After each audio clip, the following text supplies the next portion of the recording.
नमस्ते दोस्तों, destination drive के एक और नए और पवित्र सफर में आप सभी का स्वागत है। आज का हमारा सफर किसी आम डेस्टिनेशन की तरफ नहीं है। आज हम जा रहे हैं एक ऐसी जगह जहां पहुंचते ही हवा में हरे कृष्णा महामंत्र का धुन सुनाई देता है, जहां दुनिया के अलग अलग देशों से आया हुआ लोग कृष्णा नाम में डूब जाते हैं। जी हाँ, मैं बात कर रहा हूँ वेस्ट बंगाल के नदिया डिस्ट्रिक्ट के मायापुर धाम की। आज के इस सफर में हम जानेंगे मायापुर का इतिहास, श्री चैतन्य महाप्रभु से इसका संबंध, इस्कॉन मायापुर की शुरुआत, इसके विकास की कहानी, यहाँ का रोज का रूटीन, मंदिर की संस्कृति, यहाँ के नियम और यात्रियों के लिए मिलने वाले सुविधाएं। तो चलिए शुरू करते हैं एक ऐसी सफर जहाँ मंजिल से ज्यादा खूबसूरत है उस मंजिल पर मिलने वाले सुकून। मायापुर की कहानी समझने के लिए हमें लगभग 500 साल पहले जाना होगा। गौड़िया वैष्णव परंपरा के अनुसार सन 1486 में इसी पवित्र क्षेत्र में श्री चैतन्य महाप्रभु का जन्म हुआ था। उनका बचपन का नाम बिशंबर मिश्रा था, लेकिन नीम के पेड़ के नीचे जन्म होने की परंपरा से जुड़ा हुआ उनका प्यारा नाम निमाई भी बहुत प्रसिद्ध हुआ। श्री चैतन्य महाप्रभु ने भक्ति को बहुत सरल रूप में लोगों तक पहुंचाया। उसका संदेश था कि भगवान के नाम का प्रेम और श्रद्धा के कीर्तन करना भी भक्ति का एक बहुत सुंदर मार्ग है। हरे कृष्ण कृष्ण कृष्ण हरे हरे, हरे राम राम हरे हरे। चैतन्य महाप्रभु ने कहा है, हरे राम हरे राम एव केवलम कलौ नास्ते वनास्ते वनास्ते वगतिरन्यथा। तो कलयुग में हम जैसे पूजा तपस्या यज्ञ वगैरह नहीं कर सकते हैं, तो क्या करेंगे? इतना समय नहीं है हमारे पास, उम्र भी इतना होता नहीं है, 60-70 वर्ष में चला जाता है व्यक्ति। क्या करेंगे इस जगत में? इतना सारा मंत्र है, कौन सा मंत्र जप करेंगे? इसलिए जो हरि का नाम है, हरे कृष्ण महामंत्र का, और जो शास्त्र होता है, शास्त्र भगवान का जो वाणी है वो क्या है? जैसे कृष्ण के चरणों में से गंगा मैया निकलती है तो उसमें हम डुबकी लगाते हैं, सारे पाप हर लेती है गंगा मैया। वैसे ही जो प्रभु के मुख से निकला है वो एक गीत है, गीता। His divine grace, अभय चरणारविंद भक्ति वेदांत स्वामी श्रील प्रभुपाद, जिनके पिता श्री भक्त। आज यही महामंत्र दुनिया के अनेक देशों में सुना जाता है, लेकिन इस आंदोलन की ऐतिहासिक और आध्यात्मिक जड़ मायापुर और नवद्वीप की धरती से जुड़ा हुआ है। समय के साथ श्री चैतन्य महाप्रभु के जन्म स्थान की सही पहचान को लेकर बहुत खोज हुआ। मायापुर का इतिहास केवल एक बड़े मंदिर के बनने की कहानी नहीं है, ये कहानी है एक पुरानी भक्ति परंपरा का दोबारा दुनिया भर में पहुंचाने की कहानी। अब कहानी में आते हैं ऐसी भक्ति वेदांता स्वामी श्रीला प्रभुपड़ा। श्रीला प्रभुपड़ा इस्कॉन यानी international society for Krishna consciousness के फाउंडर आचार्य था। उसका सपना था कि मायापुर एक ऐसा इंटरनेशनल स्पिरिचुअल सेंटर बने जहां दुनिया के हर कोने से लोग आ सके, वैष्णव संस्कृति को समझ सके और कृष्णा भक्ति का अनुभव कर सके। 1971 में इस्कॉन ने मायापुर में लगभग 9 हेक्टेयर जमीन के लिए डील साइन की। शुरुआती दौर बहुत सादगी भरा था। आज जो कैंपस इतना विशाल और डेवलप दिखाई देता है, उसकी कहानी छोटे और सरल शुरुआती कदमों से आगे बढ़ा। श्रीला प्रभुपड़ा का विजन सिर्फ एक मंदिर बनाना नहीं था, उसका सपना एक ऐसी स्पिरिचुअल टाउनशिप का था जहां मंदिर के साथ education, farming, community life, guest facilities और वैदिक नॉलेज को समझने के एक नए माध्यम भी हो। इस भव्य प्रोजेक्ट को वैदिक नॉलेज, कॉस्मोलॉजी और स्पिरिचुअल एजुकेशन के एक बड़े सेंटर के रूप में डेवलप किया जा रहा है।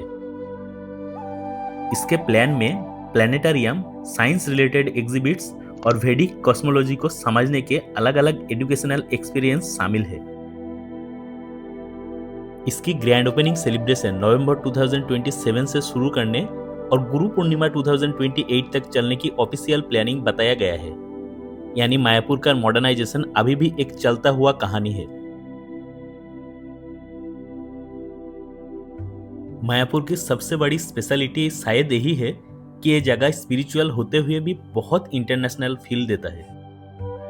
कैंपस के अंदर ट्रेडिशनल धोती कुर्ता और साड़ी पहने भक्त दिखाई देता है, कई मृदंगों की आवाज सुनाई देता है, कई करताल के साथ हरिनाम संकीर्तन होता है, तो कहीं पे लोग शांति से बैठकर जप करते हुए नजर आता है। श्रीला प्रभुपादा का पुष्प समाधि मंदिर भी कैंपस का एक बहुत शांत और खूबसूरत स्थान है। यहाँ का आर्किटेक्चर, ओपन स्पेस और शांत माहौल यात्रियों को कुछ देर रुकने के लिए मजबूर कर देता है।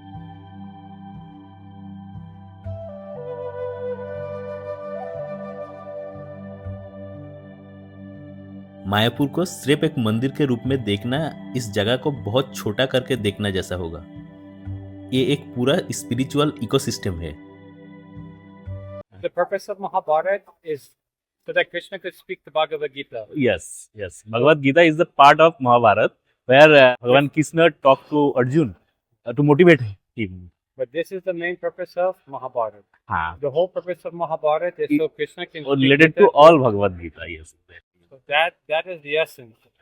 So if you take that, then you get all of Mahabharata. Yes, yes, yes. The But I know the story. most I know the beautiful story. part, life-changing part. Yeah, I know the story quite well. Not fully like the locals. Krishna tell Arjuna that I have explained everything to you. Now you decide whether you want to fight or not. Or if you like, I can again explain everything. Arjuna said, no, I understand. Yeah, I will it's fight enough you." for me. I understand. I will fight. Then after that, the closing slokas of Bhagavad Gita is Sanjaya telling Dhritarashtra that on What whoever happened on the side- battlefield? Yeah, What Krishna said to Arjun in the battlefield? and he said that wherever Arjuna is, the Uh-huh. great archer, and Krishna, the supreme moralist, wherever those two are, there shall be victory. This is what he told Dhritarashtra. He said, so if I were you, I would stop them. Yeah. But he did not stop.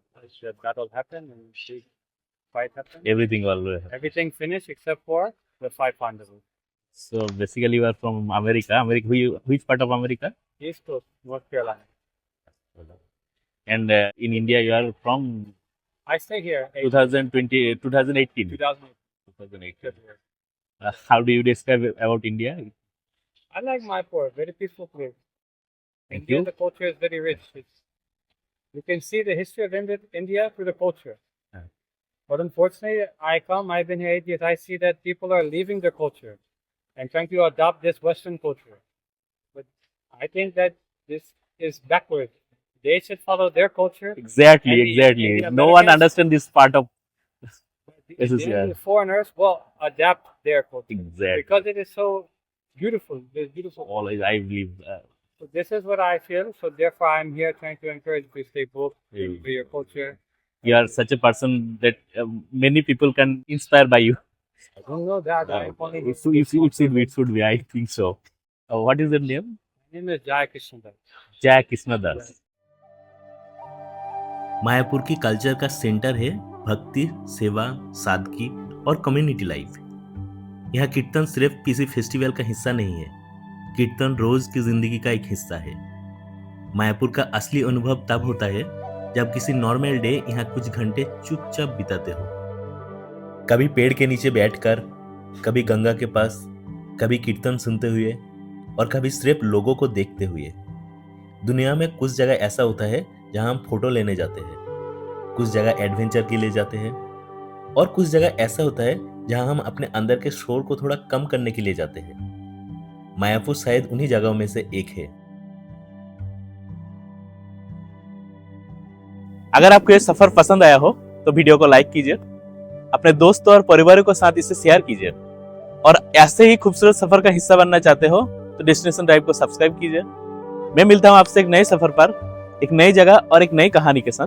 तब तक के लिए स्वस्थ रहिए, खुश रहिए और ऐसे ही सफर करते रहिए, क्योंकि ट्रैवल इज लाइफ।